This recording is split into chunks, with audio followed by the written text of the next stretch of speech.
like somebody saying, I gotta show you something. They take on a 4-mile hike to show you a dog turd.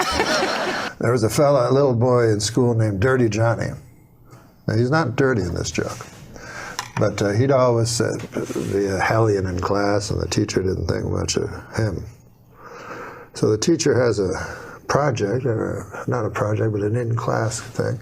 This is what you're going to do here, class. I want you to stand up. I want you to stand up and tell the class a story from your life.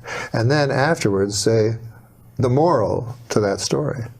So a girl puts up her hand. Yes, Becky, what's your story? So Becky stands up. She goes, my dad works for the hatchery here in town. And what happens was he got about 15 eggs.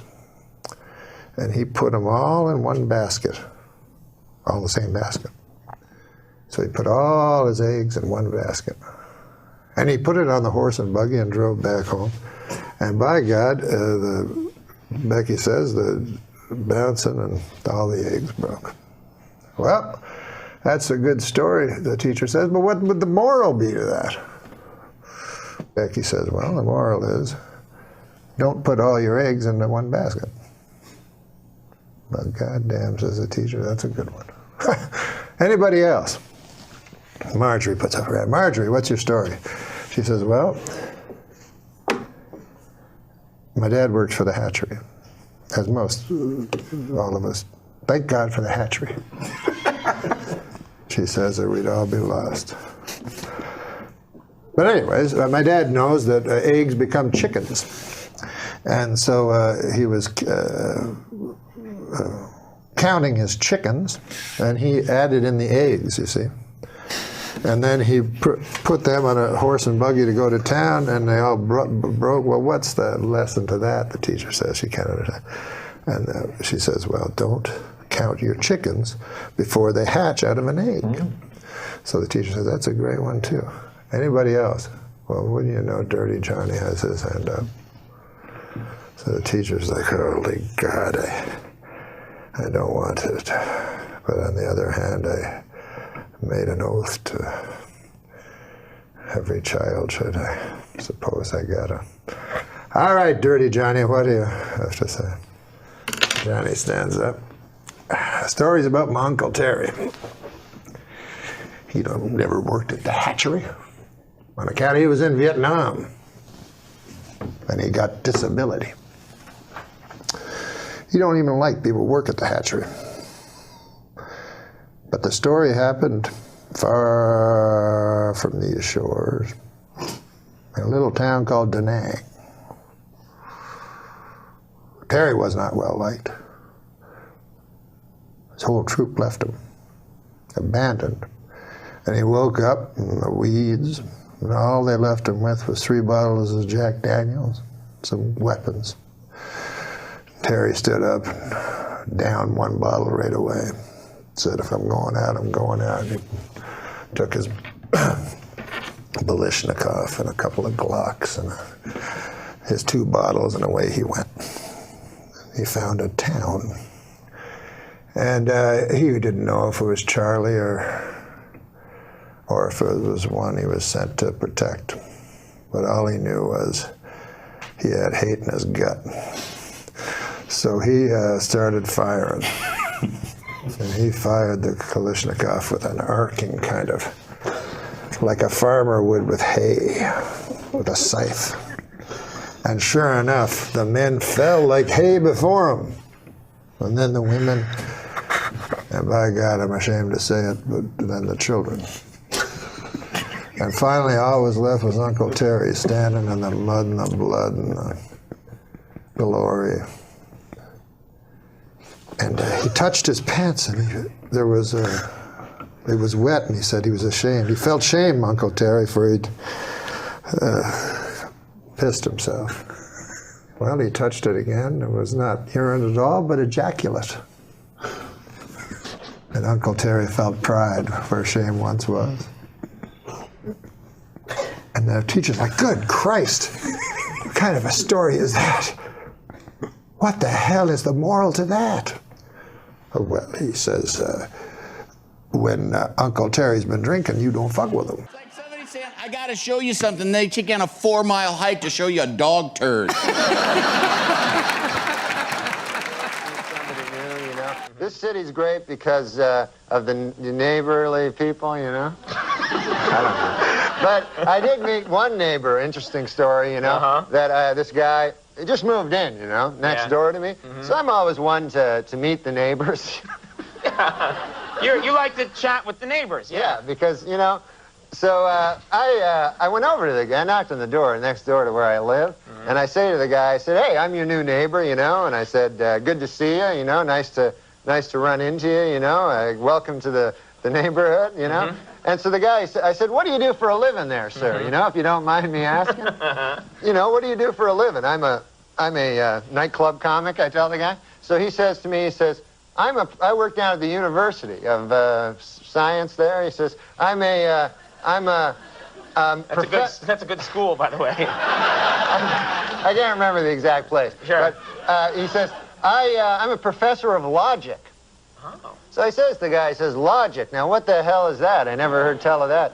He says, oh, well, he says it's a kind of a pattern of syllogistic. Well, he says it's hard to explain. He says, why don't I give you an example? So I said, fair enough. Why don't you do that? So the guy says, well, he says, let me ask you a question. He says, do you own a doghouse? So I go, yes, I do. He says, well, then that means you probably have a dog. I said, yes. He says, well, that means you're likely you have a family if you have a dog. I said, yes, I do. He said, well, then that means you got kids, you're married? I said, yes, I am. He says, well, then you're a heterosexual man. I said, yes, sir, I am. He says, well, you see, that's logic there. I asked if simply from finding out you had a doghouse, I made this series of inferences, and I found that you're a heterosexual man simply from the fact that you had a doghouse.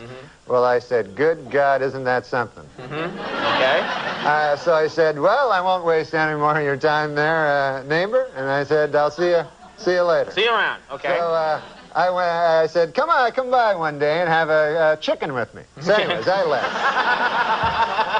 So I left. So I go to get a bus, you know, to the bus stop. And I walk down to the bus stop, and I'm still thinking about this thing that happened to me, you know. And I'm standing at the bus, and no bus coming at all, you know, and 5 or 6 of us standing around, and one guy lights up a cigarette there, and he goes, as soon as you light up a cigarette, the bus comes. And he smokes the whole damn cigarette, no bus comes. Right. So I said to the guy, well, that theory really worked, huh? And the guy goes, well, sometimes it works. Anyways, the guy goes, what's new with you? I go, well, I had an interesting thing happen to me today. I said, I met my neighbor. And he goes, oh, yeah? I go, he had a hell of an interesting job. I said, he's a professor of logic down at the University of Science. And so the guy says, is that so? He says, professor of logic. He goes, what the hell is that, logic? I said, well, it's a series of Scylla something or other. Right. I said, I can't remember exactly, but I said, I'll give you an example if you want to hear an example. So the guy goes, all right, fair enough. So I said, let me ask you this. I said, let me ask you a question. Do you own a doghouse? And the guy goes, no, I don't own a doghouse. So the guy says, oh, yeah, you're one of them gays.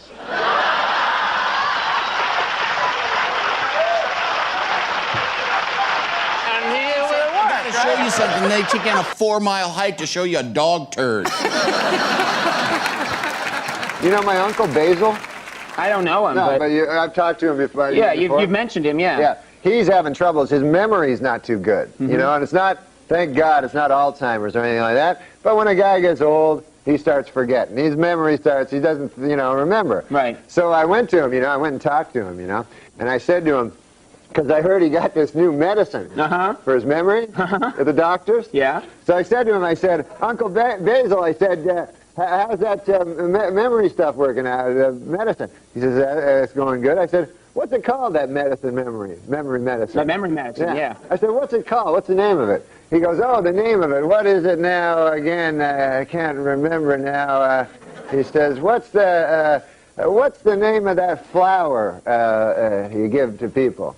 And I said, I don't know. What, a tulip? Mm-hmm. And he said, no, not a tulip. He said, it's what is it now? It's a kind of a flower people wear. I said, is it a carnation? I don't know, Uncle Basil. He says, no, what the hell is it called? It's red. I said, I don't know, a rose? He said, yes. He said, Rose, what's the name of that medicine that the doctor gave me?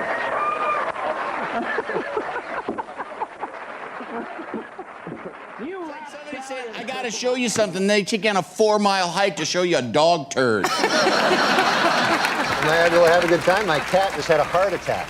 Are you serious? Yeah, he had a heart. You ever hear such a crazy thing? No, I didn't know they got things like that. Yeah, they get heart attacks. So I got it off Steve Corrin, this writer up at Sure, Saturday Night I know Live. him, yeah. Yeah, so he gives me his cat. Turns out it's some kind of a defective cat, you know?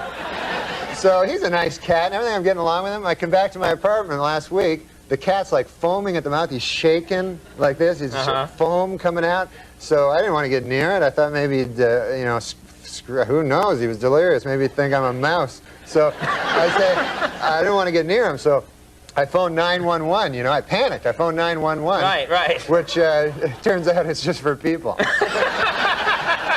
I didn't know that. Didn't know either. They got mad, man. They said they would have me arrested if I phoned back. Oh, okay. But anyways, you know, I love this cat. It's a good cat. So I took him down. I got him in a cab, and I took him down to the hospital, the animal hospital. And the guy tells me my cat had a heart attack. He takes him away. He says, oh, yeah, he had cardiac arrest and stuff. And he started asking me questions about, like, he says, I said, what would cause that? He goes, you know, diet, stress. Stress? Yeah. Well, he had a big promotion coming up. So, and then he let me visit the cat. He says, you can visit the cat, you know. There's visiting hours. I go, all right. So you go in this room, and then they bring the cat in a cage. He's all drugged up. And then they put the cat, like, on a bed. And then the guy goes, okay, we'll be back in a half an hour. You have half an hour, you know? So I'm with the cat, like, for half an hour. So after 5 minutes, you know, I figured, I got a life to get back to. You know, it's a cat. So we go out, and so afterwards he told me he had a lot of, he said he could have an operation, which was like $4,000, which, you know, I could buy like 100 cats for that, you know? But then I figured, what the hell would I do with 100 cats? Right. So you got the cat. You sprung for the operation. No, I didn't. Oh. No, there was another thing where he's on medication. You know, and I have him on medication. I have this medication. And he said there was some good news and bad news. He said the bad news was the cat only has like a 20% chance of survival. But he says the good news is it's just a cat.